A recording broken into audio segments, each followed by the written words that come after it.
ಮಹಿಳಾ ಉದ್ಯಮಶೀಲತೆ ಬಗ್ಗೆ ಎಲ್ಲರೂ ಮಾತಾಡ್ತಿದ್ದಾರೆ. ಆದರೆ ಅದ್ರ ಹಿಂದೆ ಇರೋ ಚಾಲೆಂಜಸ್ ಏನು ಅಂತ ಒಂದು ಸರ್ಕಾರಿ ನೌಕರರ ಅಧ್ಯಕ್ಷರಾಗಿ ನೀವು ಎಂತಹ ಚಾಲೆಂಜಸ್ ನ ನೋಡಿದೀರಾ? ಮುಖ್ಯವಾಗಿ ಮನೆಯಿಂದನೇ ಶುರು ಆಗ್ತವೆ. ಒತ್ತಡಗಳಾಯ್ತು, ಕುಟುಂಬ ಆಯ್ತು, ಜವಾಬ್ದಾರಿಗಳಾಯ್ತು. ನಿಜವಾದ ಒಂದು ಮಹಿಳಾ ನೌಕರರು ಇವತ್ತು ಅನೇಕ ಸವಾಲುಗಳನ್ನು ಎದುರಿಸ್ತಾ ಇದ್ದಾರೆ. ಸರ್ಕಾರಿ ನೌಕರಿ ಸಿಕ್ಕಿದ್ರೆ ಸಾಕು ಅನ್ನೋ ಕಾಲದಿಂದ ಒಂದು ಸವಾಲುಗಳನ್ನ ನಡುವೆ ಕೆಲಸ ಮಾಡೋದು ಬಹಳಷ್ಟು ಕಷ್ಟ. ಡಿ ಗ್ರೂಪ್ ನೌಕರರಿಂದ ಹಿಡ್ಕೊಂಡು ಎ ಗ್ರೂಪ್ ನೌಕರರವರೆಗೆ ಮಹಿಳೆಯರು ಆಗಿರ್ತಕ್ಕಂಥ ಎಲ್ಲ ಮಹಿಳಾ ನೌಕರರಿಗೆ ಒಂದು ಧೈರ್ಯವನ್ನು ಕೂಡ ಹೇಳ್ತೇವೆ, ಬೆಂಬಲವನ್ನು ಕೂಡ ಕೊಡ್ತೇವೆ, ಕಾನೂನಿನ ಸಹಾಯವನ್ನು ಕೂಡ ನಾವು ಅವ್ರಿಗೆ ಒದಗಿಸಿ ಕೊಡ್ತೇವೆ. ಸಂಘಟನೆ ನೀವು ಶುರು ಮಾಡಿದ್ ಹೇಗೆ? ಇದು ಮಾಡಬೇಕು ಅಂತ ತಮ್ಗೆ ಅನ್ಸಿದ್ ಹೇಗೆ? 100 ವರ್ಷದ ಇತಿಹಾಸ ಹೊಂದಿರತಕ್ಕಂಥ ಈ ಸಂಘಟನೆಯಲ್ಲಿ ರಾಜ್ಯದಾದ್ಯಂತ 100 ಜನ ಮಹಿಳಾ ಪದಾಧಿಕಾರಿಗಳು ಇಲ್ಲ. 1% ಕೂಡ ಅವರಿಗೆ ಮೀಸಲಾತಿ ಆಗ್ಲಿ ಸಮಾನ ಹಕ್ಕು ಇಲ್ಲ ಅಂತ ಹೇಳಿ ಮೊಟ್ಟ ಮೊದಲ ಬಾರಿಗೆ ನಾನು ಅದನ್ನ ಧ್ವನಿಯನ್ನ ಎತ್ತಿರೋದು. ಈ ಒಂದು ದಿವಸ ನಮ್ಮ ಹಕ್ಕುಗೋಸ್ಕರ ಈ ತರ ನಾವು ಫೈಟ್ ಮಾಡ್ತಾನೆ ಇರ್ಬೇಕು. ಮೂಲಭೂತವಾಗಿರ್ತಕ್ಕಂಥ ಹಕ್ಕುಗಳಿಗೋಸ್ಕರ ನಾವು ಹೋರಾಟ ಮಾಡಬೇಕು. ಈ ಕೆಲಸ ಮಾಡೋದಕ್ಕೆ ನಾವು ಸಮರ್ಥರು ಇದೀವಿ ಅಂತ ಹೇಳಿ ನಾವು ಪ್ರತಿದಿನ ತೋರಿಸ್ಬೇಕಾಗತ್ತೆ. ಮಹಿಳೆಯರು ಕೆಲಸದ ಕ್ಷೇತ್ರದಲ್ಲಿ ಬರಲು ದಶಕಗಳು ಹಿಡಿದಿದೆ. ಆದರೆ ಕೆಲಸದ ಸ್ಥಳದಲ್ಲಿ ಇನ್ನೂ ಹಲವು ಸವಾಲುಗಳನ್ನು ಎದುರಿಸುತ್ತಿದ್ದಾರೆ. ಇಂದು ಮಹಿಳಾ ಸಬಲೀಕರಣ ಮತ್ತು ಸರ್ಕಾರಿ ನೌಕರರ ಹಕ್ಕುಗಳ ವಿಷಯದಲ್ಲಿ ಮಹತ್ವದ ಕೆಲಸ ಮಾಡುತ್ತಿರುವ ಕರ್ನಾಟಕ ರಾಜ್ಯ ಸರ್ಕಾರ ಮಹಿಳಾ ನೌಕರರ ಸಂಘದ ಅಧ್ಯಕ್ಷೆ ಶ್ರೀಮತಿ ರೋಶ್ನಿ ಗೌಡರೊಂದಿಗೆ ನಾವು ಈ ಸವಾಲುಗಳನ್ನು ಬಗ್ಗೆ ಮಾತಾಡೋಣ. ಈ ಸಂವಾದದ ಮೂಲಕ ಅನೇಕರಿಗೆ ಉಪಯುಕ್ತವಾದ ಮಾಹಿತಿಯನ್ನು ಹಂಚಿಕೊಳ್ಳಲು ಪ್ರಜಾವಾಹಿನಿ ಸಜ್ಜಾಗಿದೆ. ಮಹಿಳೆಗಳು ಆಚೆ ಬಂದು ಕೆಲಸ ಮಾಡೋದೇ ಒಂದು ದೊಡ್ಡ ವಿಷಯ. ಆದ್ರೂ ಆ ಚಾಲೆಂಜಸ್ ಏನಿದೆ ಅನ್ನೋದು ನಾವ್ ಯೋಚನೆ ಮಾಡಕ್ಕೆ ಆಗಲ್ಲ. ಇವತ್ತು ರೋಶ್ನಿ ಗೌಡ ಅವರು ಕರ್ನಾಟಕ ರಾಜ್ಯದ ಸರ್ಕಾರಿ ನೌಕರರ ಮಹಿಳಾ ಅಧ್ಯಕ್ಷರಾಗಿದ್ದಾರೆ. ಅವ್ರ ಹತ್ರ ಕೂತ್ಕೊಂಡು ಮಾತಾಡೋಣ. ಎಂತಹ ಚಾಲೆಂಜಸ್ ನ ಅವರು ಓವರ್ಕಮ್ ಮಾಡಿ ಇಷ್ಟು ತನಕ ಬಂದಿದ್ದಾರೆ ಅನ್ನೋದು ತಿಳ್ಕೊಳ್ಳೋಣ. ನಮಸ್ಕಾರ ರೋಶ್ನಿ ಅವರೇ. ನಮಸ್ಕಾರ ಮೇಡಮ್. ಮಹಿಳಾ ಉದ್ಯಮಶೀಲತೆ ಬಗ್ಗೆ ಎಲ್ಲರೂ ಮಾತಾಡ್ತಿದ್ದಾರೆ. ಆದರೆ ಅದ್ರ ಹಿಂದೆ ಇರೋ ಚಾಲೆಂಜಸ್ ಏನು ಅಂತ ಒಂದು ಸರ್ಕಾರಿ ನೌಕರರ ಅಧ್ಯಕ್ಷರಾಗಿ ನೀವು ಎಂತಹ ಚಾಲೆಂಜಸ್ ನ ನೋಡಿದೀರಾ ಅನ್ನೋದ್ರ ಬಗ್ಗೆ ಮಾತಾಡಿ. ವೈಯಕ್ತಿಕವಾಗಿ ಹೇಳ್ಬೇಕು ಅಂತಂದ್ರೆ ಮಹಿಳೆಯಾಗಿ ನಾವೇನು ನಮ್ಮ ಸರ್ಕಾರಿ ನೌಕರಿಯ ಕ್ಷೇತ್ರದಲ್ಲಿ ನಾವು ದಿನನಿತ್ಯ ಏನ್ ನಾವು ಸವಾಲುಗಳನ್ನ ಎದುರಿಸ್ತೇವೆ ಅಂತಂದ್ರೆ ಮುಖ್ಯವಾಗಿ ಮನೆಯಿಂದನೇ ಶುರು ಆಗ್ತವೆ. ಒತ್ತಡಗಳಾಯ್ತು, ಕುಟುಂಬ ಆಯ್ತು, ಜವಾಬ್ದಾರಿಗಳಾಯ್ತು, ತಾಯಿಯಾಗಿ, ಹೆಂಡತಿಯಾಗಿ, ಮತ್ತೆ ಬೇರೆ ಬೇರೆ ರೀತಿಯಲ್ಲಿ ನಾವು ಸೊಸೆಯಾಗಿ ಬೇರೆ ಬೇರೆ ರೀತಿಯ ಜವಾಬ್ದಾರಿಗಳನ್ನ ನಮ್ಮ ಕುಟುಂಬದ ಜೊತೆಗೆ ನಾವು ನಮ್ಮ ಕಚೇರಿಯ ಕೆಲಸ ಕಾರ್ಯಗಳನ್ನು ಕೂಡ ನಿರ್ವಹಿಸಬೇಕಾಗಿರ್ತಕ್ಕಂಥ ಸಂದರ್ಭದಲ್ಲಿ ನಿಜವಾದ ಒಂದು ಮಹಿಳಾ ನೌಕರರು ಇವತ್ತು ಅನೇಕ ಸವಾಲುಗಳನ್ನ ಎದುರಿಸ್ತಾ ಇದ್ದಾರೆ. ಒತ್ತಡ ನಿವಾರಣೆಗಳಾಗ್ಲಿ, ಆಮೇಲೆ ಕಾರ್ಯಕ್ಷೇತ್ರದಲ್ಲಿ ಆಗಿರ್ತಕ್ಕಂಥ ಕಿರುಕುಳಗಳಾಗ್ಲಿ, ತಾರತಮ್ಯಗಳಾಗ್ಲಿ, ಆಮೇಲೆ ಅಲ್ಲಿ ದೌರ್ಜನ್ಯಗಳು, ಮತ್ತೆ ಅಲ್ಲಿ ಅತ್ಯಾಚಾರಗಳು, ನಿಂದನೆಗಳು, ಎಲ್ಲದರ ಮಧ್ಯದಲ್ಲಿ ಇವತ್ತು ಸರ್ಕಾರಿ ಮಹಿಳಾ ನೌಕರರು ನಾವು ಇದೀವಿ. ದಿನನಿತ್ಯ ಈ ಒಂದು ಸಮಸ್ಯೆಗಳನ್ನು ನಾವು ಎದುರಿಸ್ತಾ ಇದ್ದೇವೆ. ಸರ್ಕಾರಿ ನೌಕರಿ ಸಿಕ್ಕಿದ್ರೆ ಸಾಕು ಅನ್ನೋ ಕಾಲದಿಂದ ಇಷ್ಟೊಂದು ಸವಾಲುಗಳನ್ನ ನಡುವೆ ಕೆಲಸ ಮಾಡೋದು ಬಹಳಷ್ಟು ಕಷ್ಟ. ಅದು ಒಂದು ಹೆಣ್ಣು ಮಗುಗೆ ಇನ್ನೂ ಕಷ್ಟ. ಸೊ ನಿಮ್ಮ ಸಂಘದಿಂದ ಯಾವ ತರಹದ ಸಹಾಯ ಅವ್ರಿಗೆ ಸಿಗುತ್ತೆ? ನೀವು ಕೇಳಿದ ಹಾಗೆ ಒಂದು ಸರ್ಕಾರಿ ನೌಕರಿ ಸಿಗ್ಬೇಕು ಅಂತ ಹೇಳಿ ಪ್ರತಿಯೊಬ್ರು ಬಯಸ್ತಾರೆ. ಇಂಥ ಒಂದು ಸಂದರ್ಭದಲ್ಲಿ ಪ್ರತಿಯೊಬ್ರು ಒಂದು ಸರ್ಕಾರಿ ನೌಕರಿ ಅಂದ್ರೆ ದೇವರ ಕೆಲಸ, ಸರ್ಕಾರದ ಕೆಲಸ ಅಂದ್ರೆ ದೇವರ ಕೆಲಸ ಅಂತ ನಾವು ಶ್ರದ್ಧೆಯಿಂದ ನಾವ್ ಏನ್ ಕೆಲಸ ಮಾಡ್ತಾ ಇದೀವಿ. ಇವತ್ತು ತುಂಬಾ ಒಳ್ಳೆಯ ಒಂದು ಕೆಲಸ ಯಾವ್ದಾದ್ರು ಇದ್ರೆ ಅದು ಸರ್ಕಾರಿ ಕೆಲಸ. ಇವತ್ತು ನಮ್ಮ ಸಮಾಜದಲ್ಲಿ ಅತ್ಯಂತ ಗೌರವಿತವಾಗಿರ್ತಕ್ಕಂಥ ಒಂದು ಕೆಲಸ ನಾವು ಯಾವ್ದಾದ್ರು ಇದ್ರೆ ಅದು ನಾವು ಸರ್ಕಾರಿ ಕೆಲಸ ಅಂತ ನಾವು ಹೇಳ್ತೇವೆ. ಅಂತಹ ಸಂದರ್ಭದಲ್ಲಿ ನಾವು ಸರ್ಕಾರಿ ಕೆಲಸನ ಮಾಡ್ತಾನೆ ಅನೇಕ ಸಮಸ್ಯೆಗಳು ನಾವು ಇವತ್ತು ನೋಡ್ತಾ ಇದ್ದೇವೆ. ಆ ಎಲ್ಲ ಸಮಸ್ಯೆಗಳನ್ನ ನಮ್ಮ ಸಂಘಟನೆ ಇವತ್ತು ಅವರ ಎಲ್ಲ ಸಮಸ್ಯೆಗಳನ್ನ ಬಗೆಹರಿಸಬೇಕು, ಅವರ ಸಮಸ್ಯೆಗಳಿಗೆ ಧ್ವನಿಯಾಗಬೇಕು, ಮತ್ತೆ ಮಹಿಳಾ ನೌಕರರಿಗೆ ಒಂದು ಧೈರ್ಯವನ್ನ ತುಂಬಬೇಕು ಅಂತ ಹೇಳಿ ನಮ್ಮ ಸಂಘಟನೆ ಇವತ್ತು ಹುಟ್ಕೊಂಡಿದೆ.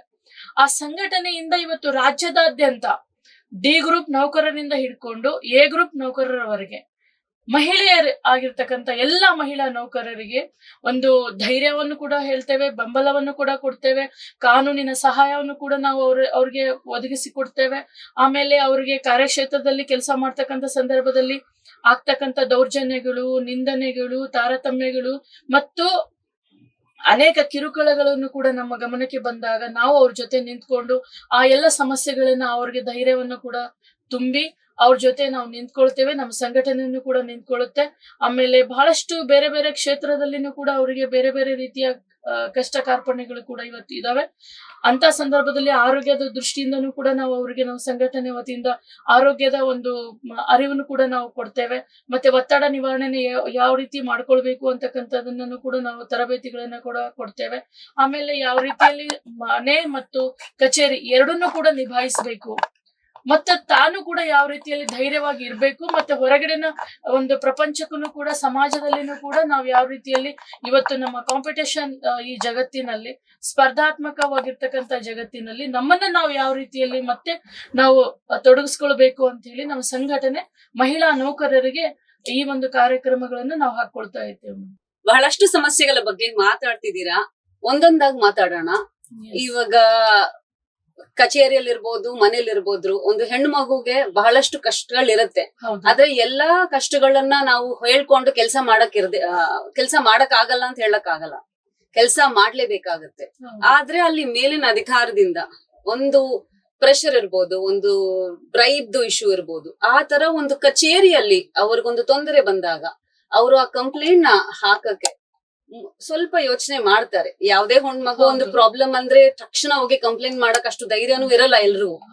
ಸೊ ಅಂತ ಒಂದು ಸಂದರ್ಭದಲ್ಲಿ ಅವ್ರಿಗೆ ಹೋಗಿ ನಾವೊಂದು ಕಂಪ್ಲೇಂಟ್ ಕೊಟ್ರೆ ಮತ್ತೇನಾದ್ರೂ ತೊಂದರೆ ಆಗ್ಬೋದಾ ಅನ್ನೋ ಒಂದು ಟೆನ್ಷನ್ ಇದ್ದೇ ಇರುತ್ತಲ್ಲ. ಆ ಟೆನ್ಷನ್ ನ ನೀವು ಹೇಗೆ ಸಪೋರ್ಟ್ ಮಾಡ್ತೀರಾ? ಅದೇ ಏನು ಆಗಲ್ಲ, ಮುಂದಕ್ಕೆ ನೀವು ಹೋಗ್ಬೋದು ಆರಾಮಾಗಿ ಅನ್ನೋದು ಆ ಧೈರ್ಯ ನೀವು ಹೇಗ್ ತುಂಬ್ತೀರಾ? ಎಷ್ಟೋ ಕಡೆ ನನ್ಗೆ ಬಂದಿರ್ತಕ್ಕಂಥ ದೂರುಗಳಲ್ಲಿ ನಮ್ ಹೆಸರು ಹೇಳ್ಬೇಡಿ, ನಮ್ ಹೆಸರು ಹೇಳಿದ್ರೆ ಮತ್ತೆ ಮುಂದಿನವ್ರಿಗೆ ಗೊತ್ತಾದ್ರೆ ನಮ್ಗೆ ತೊಂದರೆಗಳಾಗ್ತವೆ ಅಂತ ಕೂಡ ಹೇಳ್ತಕ್ಕಂತ ಮಹಿಳಾ ನೌಕರರು ಕೂಡ ಇದ್ದಾರೆ. ಆಮೇಲೆ ಇವತ್ತು ಅವ್ರಿಗೆ ಕೆಲವೊಂದ್ಸಲ ಧ್ವನಿ ಎತ್ತಬೇಕು ಅಂತಂದ್ರೆ ಆ ಧೈರ್ಯ ಕೂಡ ಇಲ್ಲ. ಧೈರ್ಯ ಇಲ್ಲದ ಸಂದರ್ಭದಲ್ಲಿ ನಾವು ಅವ್ರಿಗೆ ಹೇಳ್ಬೇಕಾಗಿರ್ತಕ್ಕಂಥದ್ದು, ನಾವು ಹೇಳ್ತಾ ಇರೋದು ಏನಂತಂದ್ರೆ, ನೀವು ಹೆಸರು ಮತ್ತೆ ನೀವು ನನ್ಗೆ ಆಪ್ತವಾಗಿ ನನ್ಗೆ ಕಳಿಸಿ, ಪ್ರೈವೇಟ್ ಆಗಿ ನನ್ಗೆ ಕಳಿಸಿ, ಮತ್ತೆ ನನ್ನ ಮೊಬೈಲ್ ವಾಟ್ಸಪ್ ಕಳಿಸ್ತಾರೆ, ಫೋನ್ ಮಾಡಿ ಹೇಳ್ತಾರೆ, ಮತ್ತೆ ಪತ್ರದ ಮೂಲಕ ಬರೀತಾರೆ. ಎಲ್ಲಾ ದೂರುಗಳನ್ನ ಅವ್ರು ಕೊಡ್ತಾರೆ. ಮತ್ತೆ ಆ ದೂರುಗಳು ಇಟ್ಕೊಂಡು ಕೂಡ ನಾವು ಅವರ ಹೆಸರನ್ನು ಕೂಡ ಹೊರಗಡೆ ಬರೆದ ಹಾಗೇನು ಕೂಡ ಎಷ್ಟೋ ಸಮಸ್ಯೆಗಳು ನಾವು ಆತರ ಬಗೆಹರಿಸಿದ್ದೀವಿ. ಅವ್ರಿಗೆ ಧೈರ್ಯನೂ ತುಂಬಿದ್ದೇವೆ, ಮತ್ತೆ ಸಂಬಂಧಪಟ್ಟವ್ರಿಗೆ ಯಾರು ಅದಕ್ಕೆ ಜವಾಬ್ದಾರ ಆಗಿದ್ದಾರೆ ಅವ್ರನ್ನ ಪನಿಷ್ಮೆಂಟ್ ಕೂಡ ಕೊಟ್ಟಿದೀವಿ. ಶಿಸ್ತು ಕೂಡ ಅವ್ರ ಮೇಲೆ ಶಿಸ್ತು ಕ್ರಮ ಕೂಡ ಆಗಿದೆ. ಓಕೆ. ಆದ್ರೆ ನಿಮ್ಮ ಸಂಘಟನೆಯಿಂದ ಇಂತಹ ಒಂದು ದೊಡ್ಡ ಎಕ್ಸಾಂಪಲ್ ಏನಾದ್ರೂ ಒಂದು ನೀವು ಶೇರ್ ಮಾಡ್ಕೋಬಹುದು ಅಂದ್ರೆ ನಮ್ಮ ಆಡಿಯನ್ಸ್ಗೋಸ್ಕರ ಶೇರ್ ಮಾಡಿ. ಹೇಳ್ಬೇಕು ಅಂತಂದ್ರೆ, ಒಂದು ಇಲ್ಲಿ ಬಂಗಾರಪೇಟೆಯಲ್ಲಿ ಒಬ್ರು ಶಿಕ್ಷಕಿಯ ಮೇಲೆ ಹಲ್ಲೆ ಆಯ್ತು. ತಾವೆಲ್ಲರೂ ನೋಡಿ ಇರಬಹುದು. ಅವ್ರ ಹಲ್ಲೆ ಆಯ್ತು. ಹಲ್ಲೆ ಆದ್ಮೇಲೆ ಯಾರೂನು ಕೂಡ ಅವ್ರಿಗೆ ಅರೆಸ್ಟ್ ಮಾಡ್ತಾ ಇರ್ಲಿಲ್ಲ.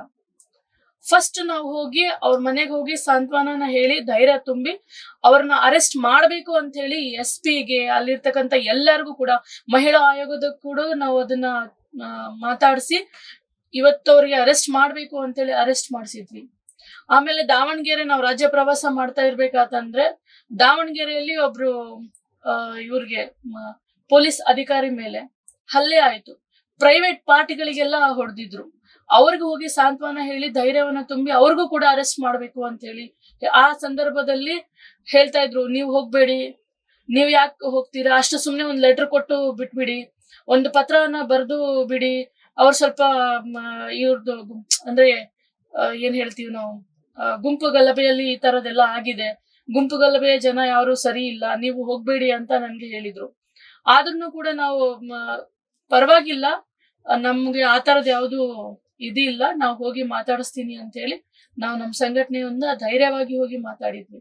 ಬಂಗಾರಪೇಟೆಯಲ್ಲಿ ಹೋಗ್ಬೇಕಾದ್ರೂ ಕೂಡ ಅದೇ ತರ ನನ್ ಕರೆಗಳನ್ನು ಮಾಡಿ ಹೇಳ್ತಾ ಇದ್ರು, ನೀವು ಆ ಜಾಗಕ್ಕೆ ಹೋಗಿ ಏನು ಸಾಂತ್ವನ ಹೇಳೋದು ಅವಶ್ಯಕತೆ ಇಲ್ಲ, ನೀವ್ ಇಲ್ಲಿಂದಾನೇ ಒಂದ್ ಪತ್ರ ಕೊಟ್ಬಿಡಿ ನಡೆಯುತ್ತದೆ ಅಂತ ಹೇಳಿದ್ರು. ಬಟ್ ನಾವು ಹೇಳಿದ್ವಿ, ಒಂದ್ ಪತ್ರ ಕೊಟ್ರೆ ಸಾಕಾಗೋದಿಲ್ಲ, ನಾವು ಖುದ್ದಾಗಿ ಹೋಗಿ ಅಲ್ಲಿ ಅವ್ರನ್ನ ಸಾಂತ್ವನ ಹೇಳಿ ಅವ್ರನ್ನ ಧೈರ್ಯ ತುಂಬಿ ಮತ್ತೆ ಅವ್ರ ಜೊತೆ ನಾವು ನಿಂತ್ಕೊಂಡಾಗ ಬಹಳಷ್ಟು ಅವ್ರಿಗೂ ಕೂಡ ಧೈರ್ಯ ಬರುತ್ತೆ. ಮತ್ತೆ ಮುಂದೆ ಅವರ ಸಮಸ್ಯೆಗಳನ್ನ ಬಗೆಹರಿಸ್ಕೋಬೇಕಾದ್ರೆ ಅವ್ರ ಧೈರ್ಯದಿಂದ ಒಂದು ಹೋರಾಟನೂ ಕೂಡ ಮಾಡ್ತಾರೆ ಅಂತ ಹೇಳಿ ನಾವು ಖುದ್ದಾಗಿ ಅವ್ರ ಹತ್ರ ಹೋಗಿ ಈ ಕೆಲಸನೂ ಕೂಡ ನಾವು ಮಾಡಿದ್ದೇವೆ. ಅನೇಕ ಉದಾಹರಣೆಗಳು ಕೂಡ ಇದಾವೆ ಈ ತರ ನಾವು ಮಾಡಿದ್ದೇವೆ. ಅಂದ್ರೆ ಅದು ಅಷ್ಟೊಂದು ಸುಲಭ ಅಲ್ವಲ್ಲ. ನೀವು ಒಂದು ಹೆಣ್ಣು ಮಗು ಆಗಿ ಇನ್ನು ಬೇರೆಯವ್ರ ಒಬ್ಬ ಹೆಣ್ಣು ಮಗುಗೆ ಆ ಧೈರ್ಯ ತುಂಬೋದಾಗ್ಲಿ, ಆ ಒಂದು ಸಿಚುವೇಶನ್ ಅಲ್ಲಿ ನೀವೇ ಖುದ್ದಾಗ ಅಲ್ಲಿ ಹೋಗೋದಾಗ್ಲಿ, ಇದಕ್ಕೆಲ್ಲ ತುಂಬಾ ಧೈರ್ಯ ಬೇಕಾಗತ್ತಲ್ಲ. ಧೈರ್ಯ ಬೇಕು, ಮತ್ತೆ ಧೈರ್ಯದ ಜೊತೆಗೆ ನಾವು ಇನ್ನೊಬ್ರಿಗೂ ಕೂಡ ಧೈರ್ಯ ಕೊಡ್ಬೇಕು ಅಂತಕ್ಕಂಥ ಸಂದರ್ಭದಲ್ಲಿ ಮೊದಲು ನಾವು ಧೈರ್ಯ ತಗೊಳ್ಳೋದು ತುಂಬಾ ಅನಿವಾರ್ಯ ನಮ್ಗೆ. ಹಾಗಾಗಿ ನಾವು ಫಸ್ಟ್ ಅದನ್ನ, ಬಿಕಾಸ್ ನಾವು ಕೂಡ ಸರ್ಕಾರಿ ನೌಕರಿಯಲ್ಲಿ ಕೆಲಸ ಮಾಡ್ತಾ ಇರೋದ್ರಿಂದ ನಮಗೂ ಕೂಡ ಕೆಲವೊಂದು ಇದಿದೆ, ರಿಸ್ಟ್ರಿಕ್ಷನ್ ಇದೆ. ನಮಗೂ ಕೂಡ ನಮ್ಮ ವ್ಯಾಪ್ತಿನೂ ಕೂಡ ಎಲ್ಲಾ ಮೀರಿನೂ ಕೂಡ ನಾವು ಹೋಗಕ್ ಆಗೋದಿಲ್ಲ. ಕೆಲವೊಂದು ಸಂದರ್ಭದಲ್ಲಿ ನಮ್ಮ ವ್ಯಾಪ್ತಿಯ ಒಳಗಡೆನೆ ಇದ್ಕೊಂಡು, ನಮ್ಮ ಚೌಕಟ್ಟಲ್ಲಿ ಇದ್ಕೊಂಡು ನಾವು ನಮ್ಮ ನಿಯಮಗಳ ಅನುಸಾರವಾಗೇನೆ ನಾವು ಕೆಲಸ ಮಾಡ್ಬೇಕಾಗುತ್ತೆ. ಅದನ್ನೆಲ್ಲ ಇಟ್ಕೊಂಡು ಕೂಡ ನಾವು ಧೈರ್ಯನೂ ಕೂಡ ಕೊಡ್ತೀವಿ, ಹೋರಾಟನೂ ಮಾಡ್ತೇವೆ, ಮತ್ತೆ ಅವ್ರ ಜೊತೆ ನಾವು ನಿಂತ್ಕೊಳ್ತೀವಿ, ಶಕ್ತಿನೂ ಕೂಡ ತುಂಬ್ತೇವೆ. ಇದು ಕೇಳಕ್ಕೆ ತುಂಬಾ ಇಂಟ್ರೆಸ್ಟಿಂಗ್ ಆಗಿದೆ ಅಂಡ್ ಇನ್ಸ್ಪೈರಿಂಗ್ ಆಗಿದೆ. ಖಂಡಿತವಾಗ್ಲು ಈ ಸಂಘಟನೆ ನೀವು ಶುರು ಮಾಡಿದ್ ಹೇಗೆ, ಇದು ಮಾಡ್ಬೇಕು ಅಂತ ತಮ್ಗೆ ಅನ್ಸಿದ್ ಹೇಗೆ? ಈ ಸಂಘಟನೆಗೆ ನೀವು ಇವಾಗಲೇ ತಮ್ಗೆ ಗೊತ್ತಿರುವ ಹಾಗೆ ಕರ್ನಾಟಕ ರಾಜ್ಯದಲ್ಲಿ ಕರ್ನಾಟಕ ರಾಜ್ಯ ಸರ್ಕಾರಿ ನೌಕರರ ಸಂಘ ಅಂತ ಈಗಾಗ್ಲೇ ಇದೆ. 100 ವರ್ಷದ ಇತಿಹಾಸ ಆ ಸಂಘಟನೆಗೆ ಇದೆ. ಆ ಸಂಘಟನೆಗೆ ನಾನು ಮೊಟ್ಟ ಮೊದಲ ಬಾರಿಗೆ ಬಂದು ಚುನಾವಣೆ ಮೂಲಕ ಗೆದ್ದು ಆ ಸಂಘಟನೆಗೆ ಬಂದು ನೋಡಿದಾಗ 100 ವರ್ಷದ ಇತಿಹಾಸ ಹೊಂದಿರತಕ್ಕಂತ ಈ ಸಂಘಟನೆಯಲ್ಲಿ ರಾಜ್ಯದಾದ್ಯಂತ 100 ಜನ ಮಹಿಳಾ ಪದಾಧಿಕಾರಿಗಳು ಇಲ್ಲ. ಮತ್ತೆ ಕೇವಲ 1% ಕೂಡ ಅವರಿಗೆ ಮೀಸಲಾತಿ ಆಗ್ಲಿ ಸಮಾನ ಹಕ್ಕು ಇಲ್ಲ ಅಂತ ಹೇಳಿ ಮೊಟ್ಟ ಮೊದಲ ಬಾರಿಗೆ ನಾನು ಅದನ್ನ ಧ್ವನಿಯನ್ನ ಎತ್ತಿರೋದು. ಯಾಕೆ ಅಂತಂದ್ರೆ ಇಷ್ಟು ದೊಡ್ಡ ಬೃಹತ್ ಆಗಿರ್ತಕ್ಕಂತ ಒಂದು ಸಂಘಟನೆಯಲ್ಲಿ ಇವತ್ತು ಮಹಿಳಾ ನೌಕರರು 52% ಮಹಿಳಾ ನೌಕರರು ಇವತ್ತು ಕೆಲಸಗಳನ್ನು ಮಾಡ್ತಾ ಇದೀವಿ ನಾವು. ಆದ್ರೂ ಕೂಡ ಈ ಸಂಘಟನೆಯಲ್ಲಿ ಮಹಿಳೆಯರಿಗೆ ಅವಕಾಶಗಳು ಇಲ್ಲ ಅಂತ ಹೇಳಿ ನಾವು ಇದನ್ನ ಸತತವಾಗಿ 4 ವರ್ಷಗಳ ಕಾಲ ಎಲ್ಲಾ ಒಂದು ಸಭೆಗಳನ್ನ ಮಾಡಿ, ಮತ್ತೆ ಅಭಿಪ್ರಾಯಗಳನ್ನ ಸಂಗ್ರಹಣೆ ಮಾಡಿ, ಮತ್ತು ಜನಪ್ರತಿನಿಧಿಗಳಿಂದ, ಮತ್ತೆ ನ್ಯಾಯವಾದಿಗಳಿಂದ, ವಿಚಾರವಾದಿಗಳಿಂದ, ಮತ್ತು ಸಾಹಿತಿಗಳಿಂದ, ಮಹಿಳಾ ಸಾಹಿತಿಗಳಿಂದ ಎಲ್ಲರ ಅಭಿಪ್ರಾಯಗಳನ್ನ ಸಂಗ್ರಹಿಸಿ ಕೊನೆಗೆ ಒಂದು ನಿರ್ಧಾರಕ್ಕೆ ಬರ್ತೀವಿ. ಏನ್ ಮಾಡಬಹುದು ಅಂತಂದ್ರೆ, ನಾವು ಕೇಳಿದ್ವಿ, ನಮಗೆ 50% ಮೀಸಲಾತಿ ಕೊಡಿ, ಸಮಾನ ಹಕ್ಕು ಕೊಡಿ. ಯಾಕೆ ಅಂತ ಹೇಳಿದ್ರೆ, ಈಗ ಇರ್ತಕ್ಕಂಥ ಸಂಘಟನೆಯಲ್ಲಿ ಸದಸ್ಯತ್ವವನ್ನ ಪ್ರಾಮಾಣಿಕವಾಗಿ 50% ಮಹಿಳಾ ನೌಕರರು ಸಂದಾಯ ಮಾಡ್ತಾ ಇದ್ದಾರೆ. ಅಂತ ಸಂದರ್ಭದಲ್ಲಿ ತಾವು ಅಧಿಕಾರಗಳನ್ನ ಹಂಚಿಕೆ ಬೇಕಾಗಿರ್ತಕ್ಕಂಥ ಸಂದರ್ಭದಲ್ಲಿ ಮಹಿಳೆಯರಿಗೆ ಯಾವುದೇ ಅಧಿಕಾರಗಳನ್ನ ನೀವು ಕೊಡೋದಿಲ್ಲ ಅಲ್ವಾ? ಸದಸ್ಯತ್ವವನ್ನ ನೀವು ತಗೊಳ್ತೀರಾ. ಸದಸ್ಯತ್ವ ತಗೊಳ್ಬೇಕಾದ್ರೆ ಯಾವ ಜಾತಿ, ಯಾವ ಧರ್ಮ, ಇವ್ರು ತುಂಬಾ ಜೋರಾಗಿದಾರ, ಇವ್ರು ತುಂಬಾ ಇದಿದ್ದಾರೆ ಅಂತ ನೋಡೋದಿಲ್ಲ. ಆದ್ರೆ ನೀವು ಅಧಿಕಾರವನ್ನ ಹಂಚಿಕೆ ಮಾಡೋ ಸಂದರ್ಭದಲ್ಲಿ ಇವ್ರು ಹೆಣ್ಮಕ್ಳು, ಇವ್ರಿಗೆ ಅಧಿಕಾರನ ಕೊಡೋದ್ ಬೇಡ, ಮತ್ತೆ ಇವರು ತುಂಬಾ ಜೋರು, ಇವ್ರಿಗೆ ಕೊಡೋದ್ ಬೇಡ, ಇವರು ಈ ಜಾತಿಯವರು, ಆ ಜಾತಿಯವರು, ಈ ಧರ್ಮದವರು, ಆ ಧರ್ಮದವರು ಅಂತ ಹೇಳಿ ತಾರತಮ್ಯ ಮಾಡ್ಬೇಕಾದ್ರೆ, ನೀವು ಸದಸ್ಯತ್ವ ತಗೊಳ್ಬೇಕಾದ್ರೂ ಕೂಡ ಅದೇ ತರ ಹೇಳ್ಬೇಕು.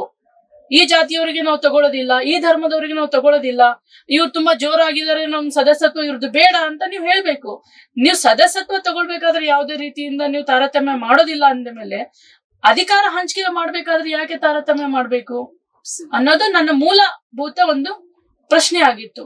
ಆ ಮೂಲಭೂತ ಪ್ರಶ್ನೆಯಲ್ಲಿ ನಾವು ಹೇಳಿದ್ವಿ, ನೋಡಿ, ಇಷ್ಟು ದಿನ 100 ವರ್ಷದ ಕಳೆದು ಹೋಗಿರ್ಬಹುದು, ಆದ್ರೆ ಈಗ ನಾವು ಬಂದಿದೀವಿ, ನಾವು ಕೇಳ್ತಾ ಇದ್ದೀವಿ, ನಮಗ್ ಕೊಡ್ಬೇಕು ಅಧಿಕಾರನ. ಅಧಿಕಾರ ಅಂದ್ರೆ ಕೇವಲ ನೀವು ಮಹಿಳೆಯರು ನಮ್ ಜೊತೆ ಇದಾರೆ ಅಂತಲ್ಲ, ಮಹಿಳೆಯರಿಗೆ ನೀವು ಅಧಿಕಾರವನ್ನು ಕೊಡ್ಬೇಕು. ಮಹಿಳೆಯರಿಗೆ ನೀವು ನಿರ್ಧಾರಗಳನ್ನ ತೆಗೆದುಕೊಳ್ತಕ್ಕಂತ ಒಂದು ಜವಾಬ್ದಾರಿ ನೀವು ಕೊಡ್ಬೇಕು. ಸುಮ್ನೆ ಹೆಣ್ಮಕ್ಳು, ಸುಮ್ನೆ ಮಹಿಳೆಯರು ನಿಮ್ ಜೊತೆ ಇದ್ದಾರೆ ಅಂತಂದ್ರೆ ಅದು ತೋರಿಕೆಗಾಗಿ ಆಗತ್ತೆ ಹೊರತಾಗಿ ಅವರಿಗೆ ಅಧಿಕಾರನ ಕೊಟ್ಟಂಗ ಆಗೋದಿಲ್ಲ. ಅದಕ್ಕೆ ನಾವೇನ್ ಕೇಳಿದ್ವಿ, ಅವ್ರನ್ನ ಅಧಿಕಾರನ ಕೊಡ್ಬೇಕು, ಸಮಾನ ಹಕ್ಕು ಕೊಡ್ಬೇಕು ಅಂತ ಕೇಳಿದ್ವಿ. ಅದು ಇಲ್ಲ, ಸಾಧ್ಯ ಇಲ್ಲ ಅಂತ ಹೇಳಿದಾಗ ನಾವು ಈ ಒಂದು ಸಂಘಟನೆನ ಹುಟ್ಟಾಕ್ಬೇಕು ಅಂತೇಳಿ ಸಮಗ್ರವಾದ ಒಂದು ಅಭಿಪ್ರಾಯದ ಹಿನ್ನೆಲೆಯಲ್ಲಿ ಎಲ್ಲಾ ಮಹಿಳೆಯರ ಅಭಿಪ್ರಾಯವನ್ನು ಸಂಗ್ರಹಿಸಿ ಒಂದು ಬೃಹತ್ ಆಗಿರ್ತಕ್ಕಂಥ, ಒಂದು ಬಲಿಷ್ಠವಾಗಿರ್ತಕ್ಕಂಥ, ಒಂದು ಮಹಿಳೆಯರಿಗಾಗಿ ಮತ್ತು ಮಹಿಳೆಯರಿಗೋಸ್ಕರ, ಮಹಿಳೆಯರಿಂದ ಸ್ಥಾಪನೆ ಆಗ್ಬೇಕು ರಾಜ್ಯದಲ್ಲಿ, ಅವರ ಹಕ್ಕುಗಳಿಗಾಗಿ, ಅವರ ಸಮಸ್ಯೆಗಳಿಗಾಗಿ, ಅವರಿಗಾಗಿ ಒಂದು ಗಟ್ಟಿಯಾದ ಧ್ವನಿಯನ್ನ ಮತ್ತೆ ಹುಟ್ಟು ಹಾಕ್ಬೇಕು ಅಂತ ಹೇಳಿ ನಾವು ಈ ಸಂಘಟನೆಯನ್ನ ಹುಟ್ಟಾಕಿದ್ದೇವೆ. ಕೇಳಕ್ಕೆ ತುಂಬಾ ರೋಮಾಂಚಕವಾಗಿದೆ. ಇವಾಗ ಒಂದು 50% ಮಹಿಳೆಯರು ಕೆಲಸ ಮಾಡ್ತಿದ್ರು, ಒಂದು 100 ಪದಾಧಿಕಾರಿಗಳು ಇಲ್ಲ ಅಂತ ನೀವ್ ಹೇಳ್ತಿದ್ದೀರಾ. ಅಂದ್ರೆ ಆ ಪೊಸಿಷನ್ಗೆ ನಾವು ಹೋಗಕ್ ಆಗ್ತಿಲ್ವಾ? ನಮ್ಮನ್ ಹೋಗಕ್ ಬಿಡ್ತಾ ಇಲ್ವಾ? ನಮಗೆ ಹೋಗಕ್ ಬಿಡ್ತಾ ಇಲ್ಲ. ಬಿಕಾಸ್ ಎಲ್ಲಾರು ಹೇಳೋದೇನಂತಂದ್ರೆ, ನಾವು ನಿಮ್ಗೆ ಬಿಡತ್ತಿಲ್ಲ ಅಂತಿಲ್ಲ, ನಿಮ್ಗೆ 50% ಯಾಕೆ, 100% ನೀವೇ ತಗೊಳ್ಳಿ ಅಂತ ಹೇಳ್ತಾರೆ ಬಾಯಿಯಲ್ಲಿ ಮಾತ್ರ. ಆದರೆ ನಮಗೆ ಒಂದು ವ್ಯವಸ್ಥೆ ಇದೆ. ಯಾವುದೇ ಸಂಘಟನೆ ಅಂತ ಬಂದಾಗ ಬೈಲ ಅಂತಕ್ಕಂಥದ್ದು ಒಂದು ವ್ಯವಸ್ಥೆ. ಆ ಬೈಲನೇ ಮೂಲಭೂತ ಸಂವಿಧಾನ ಇದ್ದಂಗೆ. ನೀವು ಬೈಲದಲ್ಲಿ ಅಧಿಕಾರನ ಕೊಡದೇ ಇದ್ದಾಗ, ನೀವು ಸುಮ್ನೆ ಅಧಿಕಾರವಾಗಿ ಮಹಿಳೆಯರು ನಮ್ ಜೊತೆ ಬರ್ಬೇಕು, ಮಹಿಳೆಯರು ನಮ್ ಜೊತೆ ಇದಾರೆ ಅಂತ ಹೇಳಿ ತೋರಿಸಿದ್ರೆ ಏನು ನಾವು ಏನ್ ಹೇಳ್ತೀವಿ, ಅದು ಸಾರ್ಥಕ ಆಗೋದಿಲ್ಲ. ಸಾರ್ಥಕ ಯಾವಾಗ ಆಗುತ್ತೆ ಅಂದ್ರೆ, ಬೈಲಾದಲ್ಲಿ ನೀವು 50% ಮಹಿಳೆಯರಿಗೆ ಸಮಾನ ಹಕ್ಕನ್ನ ಕೊಡ್ತೀನಿ ಅಂತ ಬರಿಬೇಕು. ಆದ್ರೆ ಇವತ್ತು ಯಾವ ತರ ಆಗಿದೆ ವ್ಯವಸ್ಥೆ ಅಂತ ಹೇಳಿದ್ರೆ, ಬೈಲ ಅಂತಕ್ಕಂಥದ್ದನ್ನ ನನಗೆ ಹೇಗ್ ಬೇಕು ಹಾಗೆ ಅದನ್ನ ಬರ್ಕೊಳಕ್ಕೆ ನನಗ ಅಧಿಕಾರ ಇದೆ. ಆದ್ರೆ ಮಹಿಳೆಯರಿಗೆ 50% ಅಧಿಕಾರವನ್ನ ಇವರು ಇದು ಸದಸ್ಯತ್ವ ಕೊಡ್ತಾರೆ, ಇವರು ಕೂಡ ನಮ್ಮ ಸರಿಸಮಾನವಾಗಿ ಇದ್ದಾರೆ ಅಂತ ಹೇಳಿ ಕೊಡೋದಕ್ಕೆ ಯಾರು ಮುಂದೆ ಬರಲ್ಲ. ಸೊ ನೀವ್ ಏನ್ ಹೇಳ್ತೀರಾ ಹಾಗಿದ್ರೆ, ಲಾ ಪ್ರಕಾರ ಇದೆ, ಹೌದು, ಆದ್ರೆ ಹೌದು, ಎಲ್ಲೂ ಅದು ಇಂಪ್ಲಿಮೆಂಟ್ ಆಗ್ತಾ ಇಲ್ಲ. ಅದು ಇಂಪ್ಲಿಮೆಂಟ್ ಆಗಕ್ಕೆ ನಿಮ್ಮ ಸಂಘಟನೆಯಿಂದ ಏನೇನ್ ಮಾಡಕ್ ಟ್ರೈ ಮಾಡ್ತಾ ಇದ್ದೀರಾ? ನಾವು ಇವಾಗ ಮುಖ್ಯವಾಗಿ ಏನು ನೋಂದಣಿ ಕಾಯ್ದೆ ಇದೆ, ಆ ನೋಂದಣಿ ಕಾಯ್ದೆಯನ್ನ ಬದಲಾವಣೆ ಮಾಡ್ಬೇಕು, ನೋಂದಣಿ ಕಾಯ್ದೆನ ತಿದ್ದುಪಡಿ ಮಾಡ್ಬೇಕು.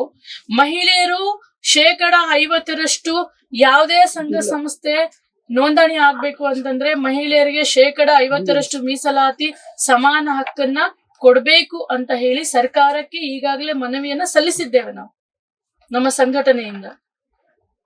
ಇವಾಗ ನಾವು ಒಂದು ಪದವಿಯಲ್ಲಿದ್ದಾಗ ಹೋಗಿ ನಮ್ಮ ಕೆಲಸ ಮುಗಿಸ್ಕೊಂಡು ಬರೋದು ಓಕೆ, ಆದ್ರೆ ಪ್ರತಿ ಒಂದು ದಿವಸ ನಮ್ಮ ಹಕ್ಕುಗೋಸ್ಕರ ಈ ತರ ನಾವು ಫೈಟ್ ಮಾಡ್ತಾನೆ ಇರ್ಬೇಕು. ಅಂದ್ರೆ ನಮ್ ಕೆಲ್ಸಾನು ಜೊತೆಗ್ ಮಾಡ್ಬೇಕು, ಹಾಗೆ ನಮ್ಮ ಹಕ್ಕುಗಳಿಗೋಸ್ಕರ ಫೈಟ್ ಮಾಡ್ತಾನೆ ಇರ್ಬೇಕು. ಈ ಚಾಲೆಂಜ್ ದಿನನಿತ್ಯ ನಮಗೆ ಹೀಗೆ ಇರುತ್ತೆ. ದಿನನಿತ್ಯ ಮಹಿಳೆಯರಿಗೆ ಈ ಚಾಲೆಂಜಸ್ ಇದೆ. ಮಹಿಳೆ ಒಂದು ನ್ಯಾಯವಾದಿ, ಮಹಿಳೆ ಒಂದು ಪ್ರಾಮಾಣಿಕತೆ, ಮಹಿಳೆ ಇಷ್ಟೆಲ್ಲಾನು ಧೈರ್ಯ, ಮಹಿಳೆ ಒಂದು ಶಕ್ತಿ ಅಂತ ಹೇಳಿದಾಗ, ಮಹಿಳೆ ಬರೀ ಮನೆಗೆ ಸೀಮಿತ ಆಗಿದ್ರೆ ಇದು ಸಮಾಜಕ್ಕೂ ಕೂಡ ಒಳ್ಳೇದಲ್ಲ. ಮಹಿಳೆ ಮುಂದೆ ಬಂದ್ರೆ ಸಮಾಜ ಮುಂದೆ ಬರುತ್ತೆ, ಕುಟುಂಬ ಮುಂದೆ ಬರುತ್ತೆ, ದೇಶ ಮುಂದೆ ಬರುತ್ತೆ. ಮಹಿಳೆ ದೇಶದ ಶಕ್ತಿ. ಹಾಗಾಗಿ ಮಹಿಳೆಯನ್ನ ಅಧಿಕಾರ ಕೊಡಿ, ಅವಕಾಶ ಕೊಡಿ, ಸಮಾನ ಹಕ್ಕು ಕೊಡಿ. ಆದ್ರೆ ಅದನ್ನೇ ಒಂದು ಸಿಂಪತಿಯಲ್ಲಿ ನೋಡಿ, ಸುಮ್ನೆ ಒಂದು ಸಹಾನುಭೂತಿಯನ್ನ ತೋರಿಸಿ ಇವ್ರು ಮಹಿಳೆ ಅಂತ ಹೇಳಿ ಮನೆಯಲ್ಲಿ ಕೂಡ್ಸಿದ್ರೆ ನಮ್ಮ ಅಭಿವೃದ್ಧಿ ಆಗ್ಲಿ ಕುಗ್ಗಿ ಹೋಗುತ್ತೆ, ದೇಶದ ಅಭಿವೃದ್ಧಿ ಆಗ್ಲಿ. ಸ್ವಂತ ಮಹಿಳೆ ಶಕ್ತಿ, ಆ ಶಕ್ತಿನ ಹೊರಗಡೆ ಬಂದು ಆ ಶಕ್ತಿನ ಪ್ರದರ್ಶನ ಮಾಡಿದ್ರೆ ಮಾತ್ರ ನಾವು ನಮ್ಮ ಜಗತ್ತನ್ನಾಗ್ಲಿ ನಮ್ಮ ದೇಶವನ್ನ ನಾವು ಸೂಪರ್ ಕಂಟ್ರಿ ಮಾಡ್ಬೋದು. ಇವಾಗ ದೇಶದ ಎಕಾನಮಿಗೆ ನಮ್ಮ ಕರ್ನಾಟಕ ಸರ್ಕಾರದ ಹೆಣ್ಣು ಮಕ್ಕಳು ಎಷ್ಟು ಸಪೋರ್ಟ್ ಮಾಡ್ತಿದ್ರು, ನಮ್ಮ ಸೆಂಟ್ರಲ್ ಗವರ್ಮೆಂಟ್ ವೇಜಸ್ ಇಂದ ನಮ್ಮ ಕರ್ನಾಟಕ ರಾಜ್ಯ ಸರ್ಕಾರ ನಮಗ್ ಕೊಡೋ ವೇತನಗಳು ಮ್ಯಾಚ್ ಆಗ್ತಾ ಇಲ್ಲ. ಸೊ ನೀವು ನಮ್ಮ ಎಕಾನಮಿ ಇಂಪ್ರೂವ್ ಆಗ್ಬೇಕು ಅಂದ್ರೆ ನಮ್ಮ ಹೆಣ್ಣು ಮಕ್ಕಳಿಗೆ ಸಿಗೋ ವೇತನನು ಅಷ್ಟೇ ಇಂಪ್ರೂವ್ ಆಗ್ಬೇಕು. ಸೊ ಅದ್ರ ಬಗ್ಗೆ ನೀವೇನ್ ಹೇಳಕ್ ಇಷ್ಟಪಡ್ತೀವಿ? ನಾವು ಈಗಾಗಲೇ ಮನವಿ ಮಾಡ್ತಾ ಇದ್ದೇವೆ, ಕೇಂದ್ರ ಮಾದರಿಯ ಒಂದು ವೇತನವನ್ನ ಜಾರಿಗೆ ತರಬೇಕು ಕರ್ನಾಟಕದಲ್ಲಿ ಅಂತ ಹೇಳಿ. ಅದು ಮೊದಲಿಂದನೂ ಕೂಡ ಬೇಡಿಕೆ ಇದೆ. ಎಲ್ಲರೂ ಕೂಡ ಆ ಬೇಡಿಕೆನ ಇಡ್ತಾ ಇದ್ದಾರೆ, ನಾವು ಕೂಡ ಇಟ್ಟಿದ್ದೇವೆ. ಅದೇ ರೀತಿಯಲ್ಲಿ ಇನ್ನೂ ಬೇರೆ ಬೇರೆ ವ್ಯವಸ್ಥೆಗಳನ್ನ, ಬೇರೆ ಬೇರೆ ಅನುಕೂಲಗಳನ್ನ ನಮ್ಮ ಮಹಿಳಾ ನೌಕರರಿಗೆ ಒದಗಿಸಿ ಕೊಡ್ಬೇಕು ಅಂತ ಹೇಳಿ ನಾವು ಸರ್ಕಾರಕ್ಕೆ ಕೇಳ್ತಾ ಇದ್ದೇವೆ. ಈಗಾಗಲೇ ಏನು 6 ತಿಂಗಳ ಒಂದು ಮಾತೃತ್ವ ರಜೆ ಇದೆ. ಆ ಮಾತೃತ್ವ ರಜೆನ 1 ವರ್ಷದ ಕಾಲ ವಿಸ್ತರಣೆ ಮಾಡಿ ಅಂತ ಹೇಳಿ ನಾವು ಬೇಡಿಕೆಯನ್ನ ಇಟ್ಟಿದ್ದೇವೆ. ಯಾಕಂದ್ರೆ ತಮ್ಗೆ ಗೊತ್ತಿದೆ, 6 ತಿಂಗಳ ಮಗುನ ಮನೆಯಲ್ಲಿ ಬಿಟ್ಟು ಕಚೇರಿ ಕೆಲಸಕ್ಕೆ ಹೋದಾಗ ಅವರಿಗೆ ಎಷ್ಟು ಕಷ್ಟಗಳಾಗ್ತವೆ. ವೈಯಕ್ತಿಕವಾಗಿ ಪ್ರತಿ 2 ಗಂಟೆಗೆ ತಾಯಿ ಮಗುಗೆ ಹಾಲು ಉಣಿಸ್ಲಿಲ್ಲ ಅಂತ ಹೇಳಿದ್ರೆ ಆ ತಾಯಿಗೆ ಆಗಿರ್ತಕ್ಕಂಥ ಕಷ್ಟ ಯಾರಿಗೂ ಹೇಳೋಕೆ ಸಾಧ್ಯ ಇಲ್ಲ. ಜೀವ ಹೋಗಿ ಜೀವ ಬರುತ್ತೆ. ಏನಾದ್ರೂ ನೀವು ಇದ್ ಮಾಡ್ಲೇಬೇಕಿಲ್ಲ, ಹಾಲು ಉಣಿಸ್ಬೇಕು, ಇಲ್ಲ ಆದ್ರೆ ಅದನ್ನ ಹೊರಗಡೆ ಚೆಲ್ಲೇಬೇಕು, ಇಲ್ಲ ಅಂತಂದ್ರೆ ಸಾಧ್ಯ ಇಲ್ಲ. ಅಂತ ಸಂದರ್ಭದಲ್ಲಿ 1 ವರ್ಷದ ಕಾಲಕ್ಕೆ ನಾವು ಬೇರೆ ಬೇರೆ ಈಗ ಕೇಂದ್ರ ಸರ್ಕಾರದಲ್ಲಿನೂ ಕೂಡ 1 ವರ್ಷದ ಒಂದು ಅವಧಿ ಇದೆ. ಹಾಗಾಗಿ ನಮ್ಮ ಕರ್ನಾಟಕ ಸರ್ಕಾರದಲ್ಲಿನೂ ಕೂಡ ಮಹಿಳೆಯರಿಗೆ 1 ವರ್ಷದ ಕಾಲ ಮಾತೃತ್ವ ರಜೆಯನ್ನ ವಿಸ್ತರಣೆ ಮಾಡ್ಬೇಕು ಅಂತ ಹೇಳಿ ನಾವು ಕೇಳ್ಕೊಳ್ತಾ ಇದ್ದೀವಿ. ಆಮೇಲೆ ಇನ್ನು ಬೇರೆ ಬೇರೆ ರೀತಿಯ ಒಂದು ಬೇಡಿಕೆಗಳನ್ನ ಇದು ನಾವು ತುಂಬಾ ಸರ್ಕಾರದ ಮುಂದೆ ಉತ್ತಮವಾದ ರಿಕ್ವೆಸ್ಟ್. ಹೌದು. ಆದ್ರೆ ಈ ಕಾಂಪಿಟೇಟಿವ್ ವರ್ಲ್ಡ್ ಅಲ್ಲಿ 1 ವರ್ಷ ಒಂದು ಹೆಣ್ಣು ಮಗು ಕೆಲಸದಿಂದ ಆಚೆ ಇದ್ರೆ ಮತ್ತೆ ಪುನಃ ಅವಳು ಎಂಟರ್ ಆದಾಗ ಮುಂದಕ್ಕೆ ಹೋಗಕ್ ಬಿಡಲ್ವಲ್ಲ, ತುಂಬಾ ಇನ್ನೂ ಗ್ರೋತ್ ಸ್ಲೋ ಆಗ್ಬಿಡುತ್ತಲ್ಲ. ಸೊ ಅದು ಹೇಗ್ ಬ್ಯಾಲೆನ್ಸ್ ಮಾಡ್ಬೋದು ಅನ್ನೋದ್ರ ಬಗ್ಗೆ ಏನಾದ್ರೂ ನಿಮ್ಮ ಹತ್ರ ಅಂದ್ರೆ ಸ್ಟ್ರಾಟಜಿ ಇದೆಯಾ? ಸ್ಟ್ರಾಟಜಿ ಅಂತಂದ್ರೆ ಈಗ ನಾವು ಹೇಳೋ ಪ್ರಕಾರ ಈಗ 52% ಮಹಿಳಾ ನೌಕರರಿದ್ದಾರೆ. ಅಷ್ಟು ಜನನು ಒಂದೇ ಸಲ ಡೆಲಿವರಿಗೆ ಅಂತೂ ಹೋಗೋದಿಲ್ಲ. ಎಷ್ಟು ಪರ್ಸೆಂಟ್ ಡೆಲಿವರಿಗೆ ಹೋಗ್ತಾರೆ, ಎಷ್ಟು ಮಹಿಳೆಯರು ಮಾತೃತ್ವ ರಜೆಯನ್ನ ಪಡೆದುಕೊಳ್ತಾರೆ. ಆ ಮಾತೃತ್ವ ರಜೆನ ಪಡೆದುಕೊಂಡಾಗ ಇನ್ನು 6 ತಿಂಗಳ ಆದ್ಮೇಲೂ ಕೂಡ ಎಷ್ಟೋ ಮಹಿಳೆಯರು 3 ತಿಂಗಳ ಕಾಲ ವಿಸ್ತರಣೆ ಮಾಡ್ತಾರೆ, ವೈಯಕ್ತಿಕ ರಜೆನ ಹಾಕ್ತಾರೆ. ಮತ್ತೆ ಮಹಿಳೆ ದೇಶದ ಶಕ್ತಿ, ಮುಂದಿನ ಭವಿಷ್ಯ. ಈ ದೇಶವನ್ನ ಕಟ್ತಕ್ಕಂತ ಕೆಲಸ ಮಹಿಳೆಯಿಂದನೇ ಮಾತ್ರ ಸಾಧ್ಯ ಇರೋದ್ರಿಂದ ಮಹಿಳೆ 1 ವರ್ಷದ ಕಾಲ ಮಾತೃತ್ವ ರಜೆಗೆ ಹೋದ್ರೆ ಹೆಚ್ಚು ಪರಿಣಾಮ ಆಡಳಿತ ಯಂತ್ರದ ಮೇಲೆ ಬೀಳೋದಿಲ್ಲ. ಯಾಕೆ ಅಂತಂದ್ರೆ ಎಲ್ಲರೂ ತೆಗೆದುಕೊಳ್ಳೋದಿಲ್ಲ, ಪರ್ಸೆಂಟೇಜ್ ಬಹಳ ಕಡಿಮೆ ಇರುತ್ತೆ. ಅಂತ ಟೈಮಲ್ಲಿ ನಾವು 1 ವರ್ಷದ ಕಾಲ ವಿಸ್ತರಣೆ ಮಾಡಿದ್ರೆ ದೊಡ್ಡ ಪರಿಣಾಮ ಅಂತೂ ಬೀಳೋದಿಲ್ಲ. ನೀವು ಹಾಗೆ ಋತುಚಕ್ರ ಇದ್ರ ಬಗ್ಗೆನೂ ಮಾತಾಡ್ತಾ ಹೋದ್ರಿ, ಅದು ಮೆನ್ಸ್ಟ್ರುಯಲ್ ಲೀವ್ ಖಂಡಿತ ಇರಬೇಕು ಅಂತ. ಅದು ಎಷ್ಟು ಮಟ್ಟಕ್ಕೆ ಬಂತು, ಹೇಗೆ ಮುಂದಕ್ಕೆ ಏನಾದ್ರೂ ಪಾಸಿಟಿವ್ ಆಗಿ ನೋಡ್ಬೋದಾ ನಾವು ರಿಸಲ್ಟ್? ಎಸ್, ಅದನ್ನ ಋತುಚಕ್ರ ರಜೆಯನ್ನ ಮಂಜೂರು ಮಾಡ್ಬೇಕು ಅಂತ ಹೇಳಿ ನಾವು 2020ರಿಂದನೂ ಕೂಡ ನಾವೇನು ಹೋರಾಟ ಮಾಡ್ತಾ ಇದೀವಿ, ಸಂಘಟನೆ ಮಾಡ್ಬೇಕು ಅಂತ ಹೇಳಿ ಅವಾಗಿಂದನೂ ಕೂಡ ನಮ್ಮ ಒಂದು ಬೇಡಿಕೆ ಆಗಿತ್ತು, ಇದನ್ನ ಮಾಡಿಸ್ಬೇಕು ಅಂತ ಹೇಳಿ. ಮೊಟ್ಟ ಮೊದಲ ಬಾರಿಗೆ ನಮ್ಮ ಸಂಘಟನೆ ವತಿಯಿಂದ ನಾವು ಮನವಿಗಳನ್ನ ಸಲ್ಲಿಸಿದ್ವಿ. ಕಾನೂನು ಆಯೋಗದ ಒಂದು ಅಧ್ಯಕ್ಷರೊಂದಿಗೆ ಅನೇಕ ಸಭೆಗಳನ್ನು ಕೂಡ ನಾವು ಮಾಡಿದ್ವಿ. ಕಾರ್ಮಿಕ ಸಚಿವರಾಗಿರ್ತಕ್ಕಂಥ ಸಂತೋಷ್ ಲಾಡ್ ಸರ್ ಜೊತೆಗೂ ಕೂಡ ನಾವು ಮಾತಾಡಿದ್ವಿ. ಮಾನ್ಯ ಮುಖ್ಯಮಂತ್ರಿಗಳೊಂದಿಗೆ ಮಾತಾಡಿದ್ವಿ, ಮಾನ್ಯ ಉಪಮುಖ್ಯಮಂತ್ರಿಗಳೊಂದಿಗೆ ಮಾತಾಡಿದ್ವಿ. ಆಮೇಲೆ ಎಲ್ಲಾ ಮಹಿಳಾ ಸಚಿವರುಗಳೊಂದಿಗೆ ಮಾತಾಡಿದ್ವಿ, ಮಹಿಳಾ ಶಾಸಕರೊಂದಿಗೆ ಮಾತಾಡಿದ್ವಿ. ನಾಳೆ ನಮ್ ಬಿಲ್ ಬರುತ್ತೆ, ತಾವೆಲ್ಲರೂ ಇದಕ್ಕೆ ಅನುಮೋದನೆ ಕೊಡಬೇಕು ಅಂತ ಹೇಳಿ ನಾವು ಸತತವಾಗಿ 2 ವರ್ಷಗಳ ಕಾಲ ಅವರೊಂದಿಗೆ ನಾವು ಈ ಕೆಲಸಗಳನ್ನ ಮಾಡಿದ್ವಿ. ಕೊನೆಗೆ ನಮ್ಮ ಬೇಡಿಕೆಗೆ ಈ ಸರ್ಕಾರ ತುಂಬಾ ಒಳ್ಳೆಯ ರೀತಿಯಿಂದ ಸೂಕ್ಷ್ಮವಾಗಿ ಗ್ರಹಿಸಿ ಮಹಿಳೆಯರಿಗೆ ಒಂದು ಆತ್ಮಸ್ಥೈರ್ಯವನ್ನ ತುಂಬಬೇಕು, ಮಹಿಳೆಯರಿಗೆ ಇನ್ನೂ ಹೆಚ್ಚಿನ ಅನುಕೂಲತೆಗಳನ್ನ ಮಾಡಿ ಕೊಡ್ಬೇಕು ಅಂತ ಹೇಳಿ ಸರ್ಕಾರ ಎಲ್ಲಾ ಮಹಿಳೆಯರಿಗೆ, ಬರೇ ಸರ್ಕಾರಿ ಮಹಿಳೆಯರಿಗೆ ಅಷ್ಟೇ ಅಲ್ಲ, ಎಲ್ಲಾ ಮಹಿಳೆಯರಿಗೂ ಕೂಡ ಋತುಚಕ್ರ ರಜೆಯನ್ನ ಜಾರಿಗೆ ಮಾಡಿದ್ವಿ. ಅದಾದ್ಮೇಲೇನೂ ಕೂಡ ಕೆಲವೊಂದು ಪರ ವಿರೋಧ ಅಂತಕ್ಕಂಥ ಧ್ವನಿ ಬಂತು. ಅಂದ್ರೆ ಮಹಿಳೆಯರಿಗೆ ಇವಾಗ ಋತುಚಕ್ರ ರಜೆ ಕೊಟ್ರೆ ಅವ್ರ ಕೆಲಸ ಯಾರು ಮಾಡ್ಬೇಕು, ಮತ್ತೆ ಮಹಿಳೆಯರಿಗೆ ಋತುಚಕ್ರ ರಜೆ ಕೊಟ್ರೆ ಅವರ ಅಭಿವೃದ್ಧಿಗೆ ಕುಂದು ಆಗತ್ತೆ, ಆಮೇಲೆ ಅವ್ರಿಗೆ ಹೇಳ್ಕೊಳ್ಳೋದಕ್ಕೆ ಸಾಧ್ಯ ಇಲ್ಲ ಅಂತಕ್ಕಂತ ಪರ ವಿರೋಧ ಧ್ವನಿಗಳು ಎದ್ದು. ಅಂತ ಸಂದರ್ಭದಲ್ಲಿ ಘನ ಉಚ್ಚ ನ್ಯಾಯಾಲಯ ಮತ್ತೆ ಒಂದು ಆದೇಶವನ್ನು ಹೊರಡಿಸ್ತಾರೆ. ಕಡ್ಡಾಯವಾಗಿ ಮಹಿಳೆಯರಿಗೆ ಇದೊಂದು ಋತುಚಕ್ರ ರಜೆಯನ್ನ ಜಾರಿಗೆ ಮಾಡಿರ್ತಕ್ಕಂಥ ದೇಶದಲ್ಲೇ ಮೊದಲು, ಕರ್ನಾಟಕ ದೇಶದಲ್ಲೇ ಮೊದಲು ಜಾರಿಗೆ ಮಾಡಿರ್ತಕ್ಕಂಥ ಒಂದು ನಿರ್ಧಾರ ಇದೆಯಲ್ಲ, ನಿಜವಾಗ್ಲೂ ಸ್ವಾಗತಾರ್ಹ. ಮತ್ತು ಎಲ್ಲಾ ಮಹಿಳೆಯರಿಗೂ ಕೂಡ ಇದನ್ನ ನೀಡಬೇಕು. ಮತ್ತೆ ಯಾವುದೇ ಮಹಿಳೆಯರಿಗೂ ಕೂಡ ಯಾವುದೇ ಷರತ್ತುಗಳು ಕೂಡ ಇದಕ್ಕೆ ಅನ್ವಯಿಸುವುದಿಲ್ಲ. ಪೂರ್ವ ಅನುಮತಿಯನ್ನು ಕೂಡ ಪಡಿಬೇಕು ಅಂತ ಇಲ್ಲ, ಆಮೇಲೆ ಮೆಡಿಕಲ್ ಸರ್ಟಿಫಿಕೇಟ್ ಕೊಡ್ಬೇಕು ಅಂತಾನೂ ಇಲ್ಲ. ಈ ಎಲ್ಲಾ ಒಂದು ಷರತ್ತುಗಳನ್ನು ಕೂಡ ತುಂಬಾ ಒಳ್ಳೆಯ ರೀತಿಯಲ್ಲಿ ನಾವು ಎಷ್ಟು ಷರತ್ತುಗಳನ್ನ ಕೇಳಿದ್ವಿ, ಯಾವ ರೀತಿಯಲ್ಲಿ ನಾವು ಅದನ್ನ ಕೇಳಿದ್ವಿ, ಅದೇ ರೀತಿಯಲ್ಲಿ ಯಥಾವತ್ತಾಗಿ ಸರ್ಕಾರ ಇದನ್ನ ಜಾರಿಗೆ ತಗೊಂಡು ಬಂತು. ನಾನು ಈ ಸಂದರ್ಭದಲ್ಲಿ ಸರ್ಕಾರಕ್ಕೆ ನಮ್ಮ ಸಂಘಟನೆ ವತಿಯಿಂದ ಮತ್ತು ಎಲ್ಲ ಮಹಿಳಾ ನೌಕರರ ವತಿಯಿಂದ ಧನ್ಯವಾದಗಳನ್ನು ಕೂಡ ಹೇಳೋದಕ್ಕೆ ಇಷ್ಟಪಡ್ತೇನೆ. ಅಂತ ಒಂದು ನಿರ್ಧಾರವನ್ನ ನಮ್ಮ ಸಂಘಟನೆಯಿಂದ ನನಗೆ ಹೆಮ್ಮೆ ಕೂಡ ಇದೆ. ನಮ್ಮ ಸಂಘಟನೆ ಹುಟ್ಟಿ 3 ವರ್ಷದ ಕಾಲದಲ್ಲೇನೆ ಇಷ್ಟೊಂದು ದೊಡ್ಡ ಕೆಲಸಗಳನ್ನು ಕೂಡ ನಾವು ಮಾಡಿದ್ದೇವೆ ಅಂತಕ್ಕಂತ ಒಂದು ಹೆಮ್ಮೆ ನನಗೆ ಇದೆ. ತುಂಬಾ ಅಭಿನಂದನೆ ಮಾಡುವಂತಹ ವಿಷಯ ಇದು. ವಿಧಾನಸಭೆಯಲ್ಲಿ ಜಾಸ್ತಿ ಹೆಣ್ಣು ಮಕ್ಕಳಿದ್ರೆ ಇಂತಹ ಬಿಲ್ಗಳು ಇಮ್ಮಿಡಿಯೇಟ್ ಆಗಿ ಪಾಸ್ ಹೌದು. ಆಗ್ಬಿಡುತ್ತೆ ಅಂತ ತಮ್ಗೆ ಅನ್ಸುತ್ತಾ? ಖಂಡಿತವಾಗ್ಲೂ ಅನ್ಸುತ್ತೆ. ನನ್ನ ಒಂದು ಮೊದಲಿನ ಕನಸು ಏನು ಅಂತ ಹೇಳಿದ್ರೆ, ಮೂಲಭೂತವಾಗಿರ್ತಕ್ಕಂತ ಒಂದು ಮಹಿಳೆಯರಿಗೆ ಸಿಗಬೇಕಾಗಿರ್ತಕ್ಕಂತ ಅವರ ಹಕ್ಕುಗಳು ಅವರಿಗೆ ಸಿಗ್ಬೇಕು. ಯಾಕೆ ಅಂತ ಹೇಳಿದ್ರೆ, ಮಹಿಳೆಯರು ವಿಧಾನಸಭೆ ಆಗ್ಲಿ, ವಿಧಾನ ಪರಿಷತ್ ಆಗ್ಲಿ, ಲೋಕಸಭೆ ಆಗ್ಲಿ, ರಾಜ್ಯಸಭೆಯಲ್ಲಿ 50% ಮಹಿಳೆಯರು ಬಂದಾಗ ಅತಿ ಹೆಚ್ಚಿನ ಅಭಿವೃದ್ಧಿನೂ ಕೂಡ ನಾವು ಕಾಣಬಹುದು. ಮತ್ತು ಹೆಚ್ಚಿನ ಒಂದು ಬುದ್ಧಿವಂತಿಕೆಯಿಂದನೂ ಕೂಡ ಹೆಚ್ಚಿನ ಒಂದು ಈ ರೀತಿಯ ಒಂದು ಮಸೂದೆಗಳಾಗ್ಲಿ, ಈ ರೀತಿಯ ಬಿಲ್ಗಳಾಗ್ಲಿ ಪಾಸ್ ಮಾಡಬಹುದು. ಮತ್ತೆ ಮಹಿಳೆಯರಿಗೆ ಬೇಕಾಗಿರ್ತಕ್ಕಂತ ಮಹಿಳೆಯರಿಗಾಗಿ ಬೇಕಾಗಿರ್ತಕ್ಕಂತ ಇನ್ನೂ ಹೆಚ್ಚಿನ ಅನುಕೂಲತೆಗಳನ್ನ ನಾವು ಮುಂದೆ ಪಡಿಬಹುದು ಅಂತ. ಇವಾಗ ನೀವು ಚಾಲೆಂಜಸ್ ಬಗ್ಗೆ ಮಾತಾಡ್ತಿದ್ರಿ, ಮತ್ತೆ ಅಲ್ಲಿ ಹೋಗೋಣ. ಗ್ರೂಪ್ ಡಿ ಅಲ್ಲ, ಗ್ರೂಪ್ ಎ ಅಲ್ಲ, ಇದು ಯಾವ ಒಂದು ಪ್ರತಿ ಅಧಿಕಾರಿಗೂ ಸೀಮಿತವಾಗಿಲ್ಲ. ಪ್ರತಿಯೊಬ್ಬರಿಗೂ ಯಾವುದೋ ಒಂದು ಕಿರುಕುಳ, ಯಾವುದೋ ಒಂದು ಹೌದು. ಅಸಮಾನತೆ ಇದ್ದೇ ಇದೆ. ಸೊ ಇವಾಗ ಒಂದು ಬ್ಯಾಂಗ್ಳೂರ್ ಅಂತಹ ಸಿಟಿಯಲ್ಲಿ ಇದ್ದಾಗ ಅವ್ರಿಗೆ ಪ್ರಾಬಬ್ಲಿ ನಿಮ್ಮನ್ನ ಸೇರೋದು ತುಂಬಾ ಸುಲಭ ಆಗ್ಬೋದು.